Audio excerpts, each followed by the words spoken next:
Welcome back दोस्तों, मेरा नाम वकास है और आप देख रहे हैं IT फिक्सर टीवी। और एक और लिनक्स के लेक्चर के अंदर आपको खुशामदीद कहते हैं। लास्ट लेक्चर के अंदर हमने लिनक्स का फाइल सिस्टम हायरार्की देखा और डायरेक्टरी स्ट्रक्चर किस तरह से होता है और कौन सी डायरेक्टरी के अंदर कौन सी कॉन्फ़िगरेशन फाइल्स होती हैं और डिफरेंट डायरेक्टरीज़ के पर्पज़ को देखा कि कौन सी डायरेक्टरीज़ को हम किस पर्पज़ के लिए यूज़ करते हैं। आज के इस लेक्चर के अंदर हम देखेंगे कि अपडेट्स और रिपोजिटरीज़ के बारे में कि रिपोजिटरीज़ क्या होती हैं और हम उनको किस तरह से यूज़ करते हैं, किस तरह से उनको अपडेट करते हैं। और एक बहुत बड़ी यूज़र को कन्फ्यूजन जो है रिपोजिटरीज़ के बारे में उसको दूर करेंगे कि यूज़र जब लिनक्स पे आता है तो वो रिपोजिटरीज़ और अपडेट्स के दरमियान कन्फ्यूज सा होकर रह जाता है, लेकिन आज के बाद नहीं होगा। रिपोजिटरीज़ को अपडेट करने से पहले मैं थोड़ी सी आपको रिपोजिटरीज़ के बारे में बता दूं कि रिपोजिटरीज़ होती क्या है। रिपोजिटरीज़ बेसिकली ऐसी एक प्लेस होती है जहां के ऊपर आपकी सारी अपडेट्स और सॉफ्टवेयर पड़े हुए होते हैं। ये समझ लें कि एक ऐसा रिपोजिटरी एक सर्वर का नाम है जिसके ऊपर आपकी अपडेट्स और सॉफ्टवेयर जो हैं पड़े होते हैं, जहां से आप उनको इंस्टॉल करते हैं। तो इसमें बिल्कुल कंफ्यूज ना है कि रिपोजिटरी किस बला का नाम है। रिपोजिटरी एक ऐसी प्लेस का नाम है, एक ऐसे सर्वर का नाम है जिसके ऊपर आपकी अपडेट्स और सॉफ्टवेयर पड़े हुए हैं। अब डिफरेंट टाइप्स की अपडेट्स होती हैं और डिफरेंट टाइप के सॉफ्टवेयर होते हैं, इनको हम बारी बारी देखेंगे। इसके लिए मैं ओपन करता हूँ सॉफ्टवेयर एंड अपडेट्स को। इसके लिए हम यहाँ शो ऑल एप्लीकेशन के ऊपर क्लिक करते हैं और यहाँ पे हम लिखेंगे software and updates. Software and updates के अंदर पहला ऑप्शन जो हमारे पास है सॉफ्टवेयर एंड अपडेट का, इसके अंदर आप देखें ये जितनी चीज़ें लिखी हुई हैं इन सब को आपने बड़े ध्यान से समझना है, क्योंकि इनका बार बार यूज़ होना है। जब आपने एडवांस लेवल के ऊपर जाना है तो आपका इन रिपोजिटरीज़ के साथ बड़ा गहरा ताल्लुक़ रहेगा। डाउनलोड फ्रॉम द इंटरनेट, इसके अंदर पहले ये जो चेक लगे हुए हैं ये इनेबल हैं और जिसके ऊपर चेक नहीं लगा हुआ ये डिसेबल है। ये चीज़ आपको क्लियर होनी चाहिए। इसके बाद सबसे पहली जो रिपोजिटरी इनेबल है canonical support free and open source software, और आगे लिखा हुआ है मेन। ये हमारी मेन रिपोजिटरी है, यानी कि ये हमारा मेन सर्वर है जो कि उबुंटू की जो ऑर्गेनाइजेशन है जिसका नाम कैनोनिकल है, जो इसको मैनेज करते हैं, उनकी जो अपना मेन सर्वर है उसका नाम उन्होंने मेन ही रखा हुआ है, मेन रिपोजिटरी, जिसके ऊपर आपके सारी की सारी उबुंटू की अपडेट्स मौजूद होती हैं, जिसके अंदर जो आपके पास यहाँ पे स्टोर मौजूद है उबुंटू सॉफ्टवेयर स्टोर। ये जितने सॉफ्टवेयर पड़े हुए हैं ये सारे के सारे आपके मेन रिपोजिटरी के अंदर पड़े हुए होते हैं। उसके बाद दूसरे नंबर पे है आपके पास community maintained free and open source software, और इसके आगे नाम लिखा हुआ है यूनिवर्स। इसको कहते हैं यूनिवर्स रिपोजिटरी।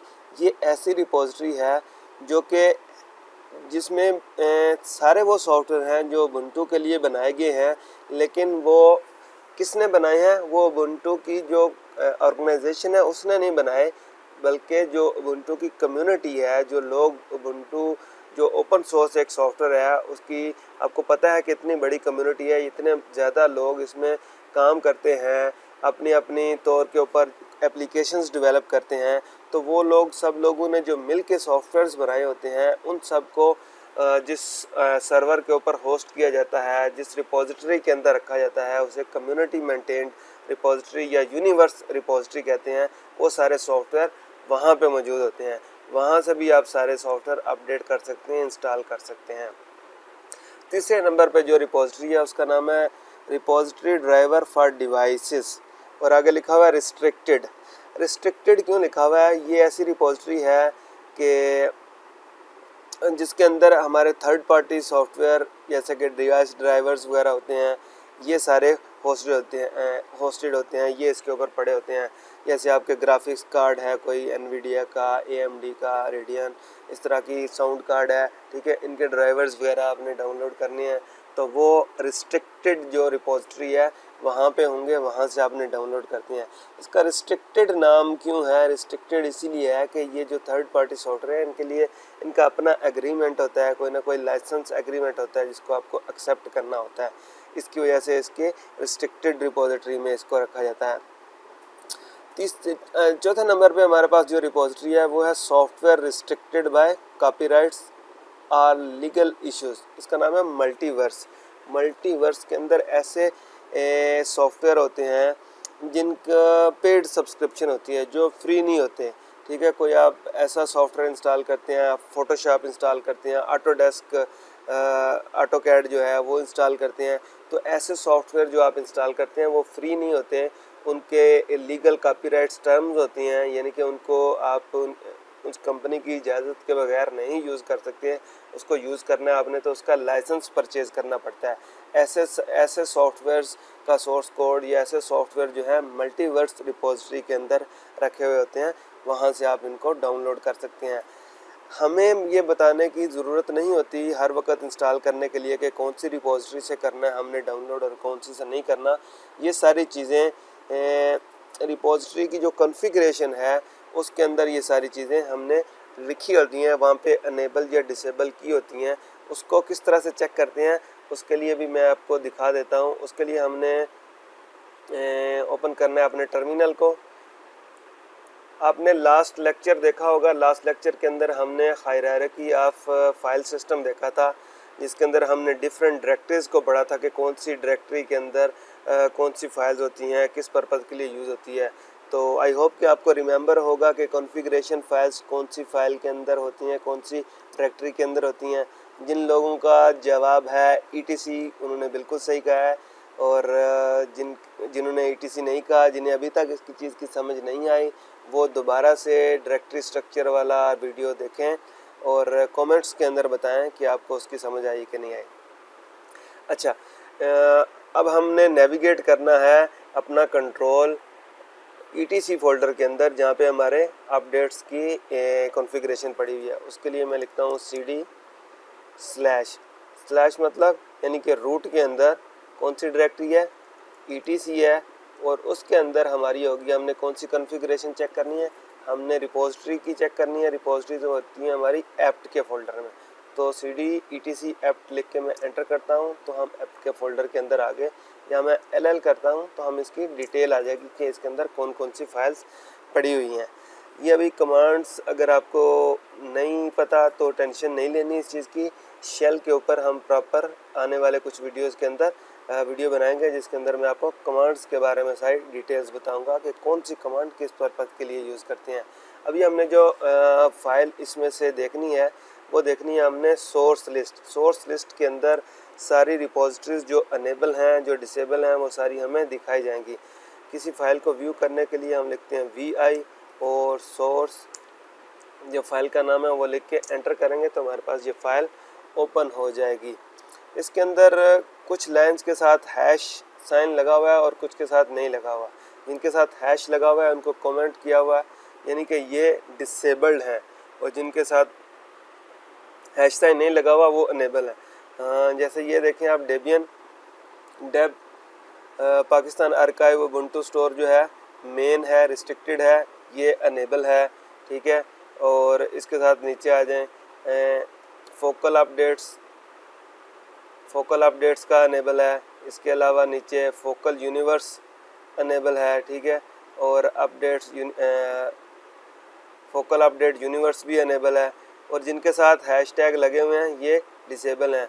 मल्टीवर्स भी अनेबल है। ठीक है, मल्टीवर्स अपडेट भी अनेबल है।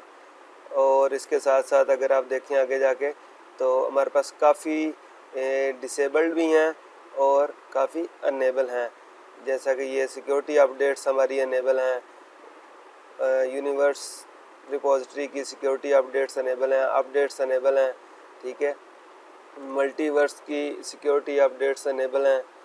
इसी तरह कुछ डिसेबल हैं और कुछ अनेबल हैं। इसको फ़िलहाल मैं क्लोज़ कर देता हूँ और हम वापस आ जाते हैं अपनी अपडेट्स के ऊपर। तो कहने का मकसद ये था कि जो हम यहाँ से अनेबल डिसेबल करेंगे वो ऑटोमेटिकली कॉन्फ़िगरेशन फाइल के अंदर भी अनेबल डिसेबल हो जाएंगी। अगर हम चाहें तो वहाँ से डायरेक्ट भी कर सकते हैं अनेबल डिसेबल। नेक्स्ट मूव करते हैं अपडेट्स के ऊपर। अपडेट्स के अंदर आपके पास डिफरेंट ऑप्शंस मौजूद हैं कि कौन सी अपडेट आपने डाउनलोड करनी है। जब आप यहाँ पे क्लिक करते हैं तो आपको पता चलता है कि ऑल अपडेट के ऊपर आपका पहले चेक लगा हुआ है, इसके अलावा सिक्योरिटी ओनली अपडेट्स का ऑप्शन भी है और सिक्योरिटी एंड रिकमेंडेड अपडेट्स का भी है। अगर तो आप चाहते हैं कि आपने सारी अपडेट इंस्टॉल करनी है तो ऑल अपडेट्स रहने दें, क्योंकि फ्रीक्वेंट अपडेट्स आती रहती हैं। और अगर आपने सिर्फ सिक्योरिटी अपडेट्स करनी है तो उसको कर दें सेलेक्ट। और अगर आपने रिकमेंडेड अपडेट्स भी करनी है, जो ऑप्शन आपको सूट करता हो वो आप इसमें से सिलेक्ट कर सकते हैं। रिकमेंडेड ये है कि आप ऑल अपडेट्स अनेबल रहने दें, जैसा कि मैंने भी रखी हुई हैं। दूसरे नंबर पे जो चीज़ है कि अपडेट्स कब चेक करें, सिस्टम डेली बेसिस पे करें, वीकली बेसिस पे करें, 2 दिन के बाद करें, 2 वीक के बाद करें, या चेक ही ना करें। जिस तरह आप अपडेट करना चाहते हैं, जैसा कि आपकी इंटरनेट की स्पीड है, उस हिसाब से आप इसको सेट कर सकते हैं। When there are security updates, जब आपके सिस्टम को पता चल गया, आपका सिस्टम इंटरनेट से कनेक्टेड है, उससे पता चला कि सेंस किया कि अब नई अपडेट्स सर्वर पे रिलीज़ हो चुकी हैं, क्या आपका सिस्टम उसी वक्त अपडेट्स डाउनलोड कर ले, इमीडिएटली डिस्प्ले कर दे आपको नोटिफिकेशन कि भाई अपडेट्स आ गई हैं, या ऑटोमेटिकली डाउनलोड कर दे, या ऑटोमेटिकली डाउनलोड करके इंस्टॉल भी कर दे। जिस तरह आप चाहते हैं, जो ऑप्शन आपको सूट करता है वो आप उसको सेलेक्ट कर सकते हैं। मैंने डिस्प्ले वीकली किया हुआ है, मैंने डाउनलोड एंड इंस्टॉल ऑटोमेटिकली किया हुआ है, जो भी अपडेट्स आए इंस्टॉल कर दें। और अदर अपडेट्स के लिए मैंने वीकली डिस्प्ले किया हुआ है कि जो सिक्योरिटी और दूसरी अपडेट्स के अलावा हैं, अदर सॉफ्टवेयर की अपडेट हैं, वो वीकली चेक करें, उनको डेली बेसिस पे चेक ना करें और उसके बाद उनको इंस्टॉल ना करें। सिर्फ मुझे मैसेज दिखाए कि भाई ये नई अपडेट्स आ गई हैं, इंस्टॉल करना चाहते हैं। नेक्स्ट जो है ना, ये बड़ी इंपॉर्टेंट ऑप्शन है, notify me of new Ubuntu version. इसके अंदर 2 वर्जन है, 2 ऑप्शन है, any new version for long term support version या नेवर कर दिया फिर तो बात ही ख़त्म होगी, कोई अपडेट आपको नए वर्जन की नहीं दिखाएगा। और लॉन्ग वर्जन और एनी वर्जन, लॉन्ग वर्जन वो है जो जिनका साथ LTS लिखा होता है, लॉन्ग टर्म सपोर्ट, जो 5 साल के लिए जिनकी सपोर्ट होती है। और शॉर्ट टर्म के लिए भी आते हैं, कुछ 6 महीने साल के लिए। कोई भी अपडेट आई तो आपको इंस्टॉल करनी है तो आप एनी वर्जन कर सकते हैं। अगर आपने एज ए डेस्कटॉप कंप्यूटर अपना उबुंटू बनाया हुआ है तो आई विल रिकमेंड कि आप लॉन्ग टर्म के साथ ही जाएं, छोटी छोटी अपडेट्स के वर्जन के साथ ना जाएं, क्योंकि उसमें बहुत ज़्यादा फिर प्रॉब्लम्स आते रहते हैं। तो long term is recommended from my side. ठीक है, नेक्स्ट चलते हैं एडिशनल ड्राइवर्स के अंदर। अगर आपने VGA वगैरह के कोई ड्राइवर्स वगैरह हैं तो उनकी रिपोजिटरीज यहाँ आपको आ जाएंगी। डेवलपर ऑप्शन, जैसा मैंने आपको बताया, जब आप नया वर्जन कोई भी आता है तो लॉन्ग टर्म वाले वर्जन्स की अपडेट्स लेनी है, या एनी वर्जन कोई भी वर्जन आ जाए वो इंस्टॉल कर लेना है। या फिर इसके अलावा एक तीसरी टाइप है कि जो वर्जन आपने इंस्टॉल किया हुआ है, इसके बाद का कोई लॉन्ग टर्म या माइनर वर्जन जो भी आया है, क्या उसका कोई बीटा वर्जन भी अगर रिलीज़ होता है तो वो भी आप ट्राई करना चाहते हैं, वो अगर आप इंस्टॉल करना चाहते हैं तो इस ऑप्शन को भी चेक कर दें। तो इस तरह आपका सिस्टम कोई भी अगर बीटा वर्जन या प्री रिलीज़ जिसको हम अपडेट कहते हैं, ऐसी अपडेट भी आती है तो आपको सिस्टम ऑप्शन देगा डाउनलोड और इंस्टॉल करने की। रिपोजिटरीज़ को अपडेट करने के लिए हम टर्मिनल को ओपन करेंगे और यहाँ पे कमांड अपडेट करेंगे sudo apt get अपडेट। तो हमारी जितने भी अपडेट्स, जितनी भी रिपोजिटरीज़ में अपडेट्स अवेलेबल होंगी उनको हमारा सिस्टम अपडेट कर लेगा। सिस्टम इज़ वर्किंग और जितने भी उसको रिज़ल्ट मिलेंगे, हमारा सिस्टम ऑलरेडी अपडेटेड है इसलिए उसको कोई नई अपडेट नहीं मिली। अगर नई अपडेट होगी तो हमारा सिस्टम उसको डाउनलोड करके रिपोजिटरीज़ को लिस्ट को अपडेट कर देगा और अवेलेबल सॉफ्टवेयर की जो भी अपडेट्स होंगी उसके अंदर लिस्ट हो जाएंगी। इनको हम अपडेट कर सकते हैं, अपग्रेड कर सकते हैं। ये तो था थोड़ा सा ओवरव्यू हमारे रिपोजिटरीज़ का और अपडेट्स का। होपफुली आपको काफ़ी हद तक रिपोजिटरीज़ की और अपडेट्स की अंडरस्टैंडिंग होगी कब हमें अपडेट्स करनी चाहिए और कब नहीं करनी चाहिए। आज के वीडियो के लिए इतना ही। देखते रहिए IT Fixer। See you in next video.